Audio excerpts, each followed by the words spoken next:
એટલે સાસુમાં ઘરે દીકરાની વહુ સુશીલ સંસ્કારી સારા માવતરના દીકરી પહેલે દિવસે કંઈક કઢી બગડી એટલે સારી જ થઈ હતી, પણ ટૂંકમાં કંઈક ગળાશ એમની અંદર ગોળ પધરાવવાનું, આપણે ગુજરાતી ગોળ પધરા.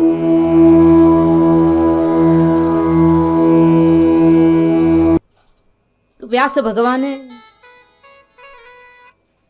બધા પુરાણોની સંરચના કરી. ભાગવત પુરાણ, સ્કંદ પુરાણ, શિવ પુરાણ, બધા પુરાણ.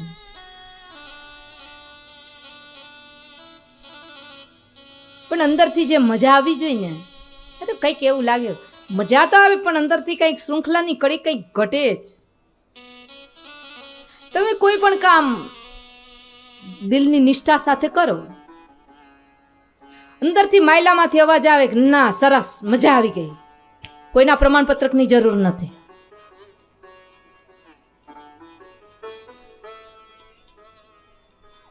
આપણે જે કામ કરીએ અંદરથી ઓડકાર આવે. એ કયો ઓડકાર? તુષ્ટિનો, પુષ્ટિનો. તુષ્ટિ ને પુષ્ટિ રૂપે કોણ છે? સ્વયં માં જ. યા દેવી સર્વભૂતેષુ પુષ્ટિ રૂપેણ સંસ્થિતા, યા દેવી સર્વભૂતેષુ તુષ્ટિ રૂપેણ સંસ્થિતા. અંદરથી જે અમીનો ઓડકાર આવે,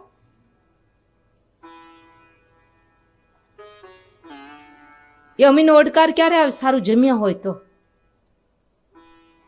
એમ સારા મગજની અંદર કંઈક ફિટ બેસાડ્યું હોય તો તુષ્ટિનો પુષ્ટિનો અમીનો ઓડકાર આવે. બાકી મૂળા દહીં હારે ખાધું હોય તો શું આવે ઓડકારની જગ્યાએ?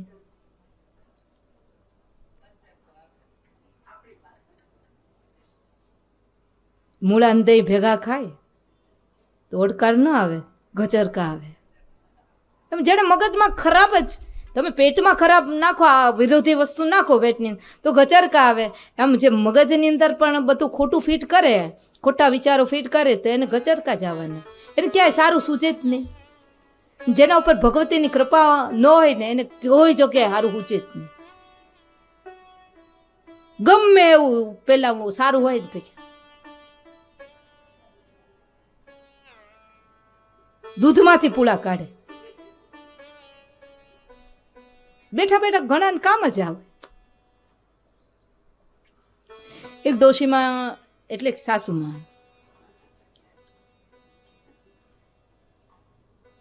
સાસુમાં પસંદગી કરે, મારી વહુ આટલું ભણેલી હોવી જોઈએ, કામની અંદર કુશળ હોવી જોઈએ, વિવેકી હોવી જોઈએ, બ્રિલિયન્ટ હોવી જોઈએ, ઘર પરિવારને સાચવી લે એવી હોવી જોઈએ, સવારમાં વહેલી ઉઠી જવી જોઈએ,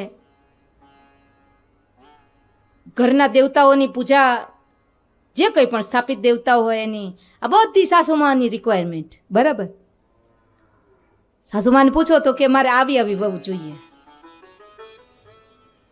પણ વહુને પૂછો તમે તમારી સાસુમાં કેવી જોઈએ તો વહુ કે મારી સાસુમાં જોઈએ જ નહીં.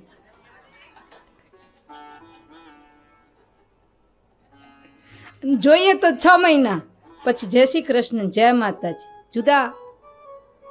ડુંગરે મહારાજ કે સાસુમાં બિચારી આસ લગાવીને બેઠી હોય કે દીકરા તો 2 હાથેથી સેવા કરશે, દીકરાની વહુ આવશે તો 4 હાથેથી સેવા થશે.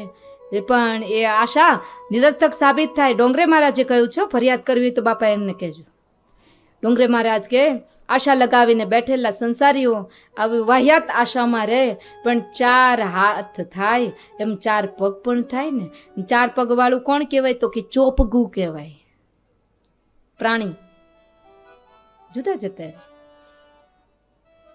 એટલે સાસુમાં બધી રિક્વાયરમેન્ટ મૂકી શકે ને એને મૂકવાની પેલી હોય, મારો દીકરો આટલો બધો ભણેલો ગણેલો સારો સરસ મજાનો હેન્ડસમ, તો મારી દીકરાની વહુ આટલું હોવું જોઈએ. પણ વહુ કે મારે તો સાસુ જ ન હોવા જોઈએ. એટલે સાસુમાં ઘરે દીકરાની વહુ સુશીલ સંસ્કારી સારા માવતરના દીકરી પહેલે દિવસે કંઈક કઢી બગડી એટલે સારી જ થઈ હતી, પણ ટૂંકમાં કંઈક ગળાશ એમની અંદર ગોળ પધરાવવાનું, આપણે ગુજરાતી ગોળ પધરાય. જ્યારે આ બધી સબ્જીમાં, શાકમાં, દાળમાં થોડી ગળાશ પતરાવે એટલે માનવાનું કે આ પાકા ગુજરાતી, ત્યાંથી ઓળખાય ગુજરાતીઓ. તો થોડું ગળાશ પધરાવાનું બેન ઉતાવળ ભૂલી ગઈ. ઓલરેડી 3 કટોરા તો ધબેડી ગયા હો સાસુમાં. ઈ સારી થઈ હશે કઢી તો જ ને. ચોથે કટોરે કે આવું નથી જોતી, જો આ થોડીક ગળપણ પધરાવ્યું હોત તો હજી 1 કટોરી લેત. અને કઢી બની છે પણ ઠીક બની છે એટલે 3 વાટકા ખાતી, પણ સારી બનાવી હોત તો હજી 1-1.5 વાટકો ખાઈ જાત, પી જાત. બહુ બિચારી ડાઈ, સુશી સંસ્કારી. 2 દાડા પછી કઢી બનાવી. સાસુમાં 4.5 વાટકા પી ગયા. 4.5 વાટકા પી અને પછી એ કટોરી નીચે આમ ટેબલ ઉપર ધમ કરીને મૂક્યો.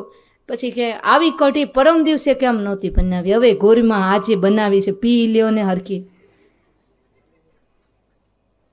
પણ જેને સ્વભાવ જ વિચિત્ર, સારું કંઈ દેખાય જ નહીં, સારું કંઈ સૂજે જ નહીં, બધી જ વાતોમાં કૌકા કાઢે.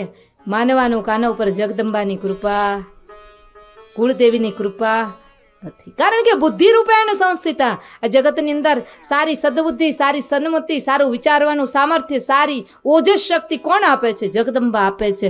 જેના ઉપર ભગવતીની જ મેર ન હોય ને ક્યારે કોઈ દિવસ કોઈ જગ્યાએ સારું સૂજે જ નહીં. ગમે એટલું સારામાં સારું કરીને આપો.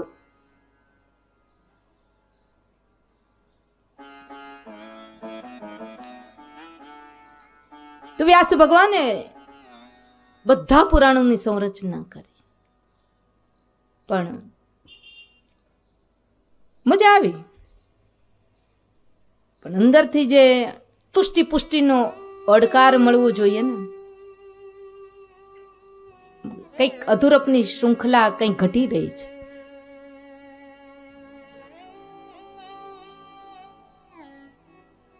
વેદવ્યાસજીને જ્યારે આવો અંદરથી અહેસાસ થયો ને આપણે આપણું કામ કરીએ છીએ ને કોઈની પાસેથી પ્રમાણપત્રકની અપેક્ષા નહીં રાખવાની. માયલામાંથી અવાજ આવે કે નહીં મજા આવી, આપણું કામ સફળ.